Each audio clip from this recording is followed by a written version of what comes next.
विजयी भव, एक इतिहास शाहू विचारातून निर्माण झालेला. लेखक संदीप रामराव काळे. विजयी भव या पुस्तकाचं अभिवाचन.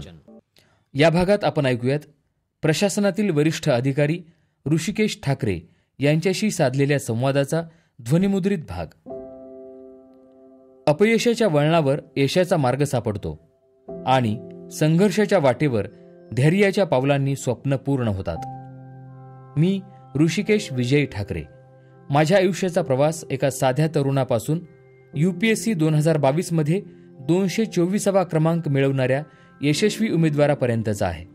हा प्रवास जितका रोमांचक तितकाच कठीण.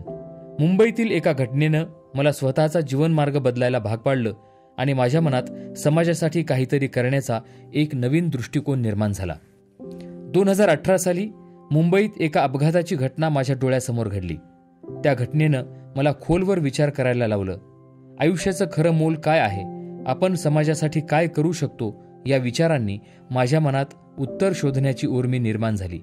मी ठरवलं UPSC परीक्षेच्या माध्यमातून समाजात सकारात्मक बदल घडवायचा. या विचारानं प्रेरित होऊन मी नोकरी सोडली आणि दिल्लीला जाऊन UPSCच्या परीक्षेची तयारी सुरू केली. माझ्या तयारीची सुरुवात अपूर्ण माहिती आणि चुकीच्या नियोजनामुळे झाली. प्रिलिम्सची तयारी व्यवस्थित नव्हती, वैकल्पिक विषय स्पष्ट नव्हता आणि अभ्यासाचं योग्य नियोजन नव्हतं.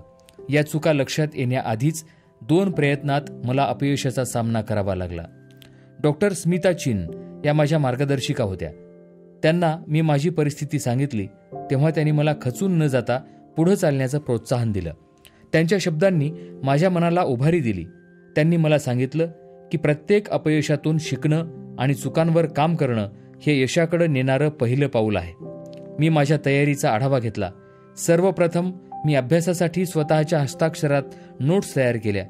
मागील 25 वर्षांचे प्रिलिम्स प्रश्न आणि 2013 ते 2020 पर्यंतचे मुख्य परीक्षेतील प्रश्नांचा सराव केला. यामुळं माझा अभ्यास सखोल झाला आणि प्रश्न समजण्याची पद्धत सुधारली. मुख्य परीक्षेच्या लिखाणाचा भरपूर सराव केला. त्यामुळं माझं लिखाण स्पष्ट आणि मुद्देसूद झालं. माझ्या तयारीचा हा पहिला टप्पा यशस्वी ठरला. प्रिलिम्स आणि मुख्य परीक्षा उत्तीर्ण केल्यानंतर मी मुलाखतीच्या टप्प्यावर पोहोचलो, परंतु पहिली मुलाखत यशस्वी पार करू शकलो नाही. आत्मविश्वासाचा अभाव आणि मनातील भीती यामुळं योग्य उत्तरं देता आली नाहीत. निकाल जाहीर झाला तेव्हा अपयशाचा धक्का बसला. माझ्या मनात विचारांचं काहूर माजलं. 4 वर्षांपासून नोकरी सोडून मेहनत करत होतो. सर्व सेव्हिंग्ज संपल्या होत्या आणि सतत अपयश येत होतं. मला स्वतःवर विश्वास ठेवणंही कठीण झालं होतं. या कठीण काळात एका मित्रानं मला एक पुस्तक वाचायला सांगितलं. त्या पुस्तकातील एक वाक्य माझ्या आयुष्याला नवी दिशा देणारं ठरलं. Failure comes in front of you when you are nearest to success.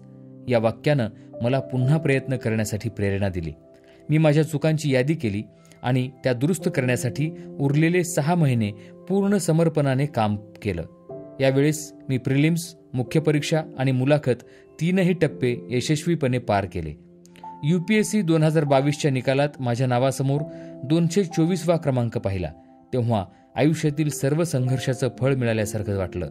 तो क्षण केवळ माझ्यासाठी नव्हे तर माझ्या कुटुंबासाठी, मार्गदर्शकांसाठी आणि सारथीसाठीही अभिमानाचा होता. या प्रवासात सारथी संस्थेचं योगदान अनन्यसाधारण आहे. सारथीनं मला आर्थिक पाठबळ दिलं, ज्यामुळे माझं शिक्षण सुरळीत चालू राहिलं. ग्रामीण भागातील विद्यार्थ्यांसाठी आर्थिक अडचणी अभ्यासाच्या मार्गात मोठा अडथळा ठरतात, पण सारथीच्या स्कॉलरशिपमुळं माझा अभ्यास निर्विघ्नपणे सुरू राहिला. सारथीचा आर्थिक पाठिंबा म्हणजे फक्त मदत नव्हती, ती माझ्यावर एक निळ्या आकाशानं धरलेली आशेची सावली होती. माझ्या मार्गदर्शिका डॉक्टर स्मिता चिन यांनी संपूर्ण प्रवासात मला प्रेरित केलं. त्यांचा आत्मविश्वास आणि सकारात्मक दृष्टिकोन यामुळं मला यशाकडे नेणारी उभारी मिळाली. त्यांच्या शब्दांनी मला नेहमी धीर दिला आणि पुढे जाण्याची उमेद जागृत केली. माझा हा प्रवास मला शिकवतो की अपयश हा शेवट नसतो, तो एक नवा टप्पा असतो. जिथं परिस्थिती कठीण होते तिथंच माणूस अधिक मजबूत बनतो. अपयशानंतरही प्रयत्न सोडू नका. प्रत्येक अपयशातून शिकून उभं राहिलं तर यश नेहमी तुमचं स्वागत करतं. मी नव्या विद्यार्थ्यांना एवढंच सांगू इच्छितो की तुम्ही स्वप्न पाहायला घाबरू नका. अपयश आलं तरी थांबू नका. योग्य मार्गदर्शन, सातत्यपूर्ण मेहनत आणि जिद्द तुम्हाला यशस्वी बनवतील. सारथीसारख्या संस्थांच्या सहाय्यानं तुम्ही तुमचं ध्येय साध्य करू शकता. स्वप्नांवर विश्वास ठेवा, प्रयत्न करत राहा, कारण शेवटी यशाचं फळ तेच मिळवतात जे धैर्यानं संघर्षाला सामोरं जातात. सारथी, माझे मार्गदर्शक आणि माझ्या कुटुंबाचा मी सदैव ऋणी आहे. त्यांच्या पाठिंब्यामुळेच माझ्या जीवनाचा प्रवास एका साध्या तरुणापासून UPSCचा यशस्वी उमेदवार इथपर्यंत झाला आहे.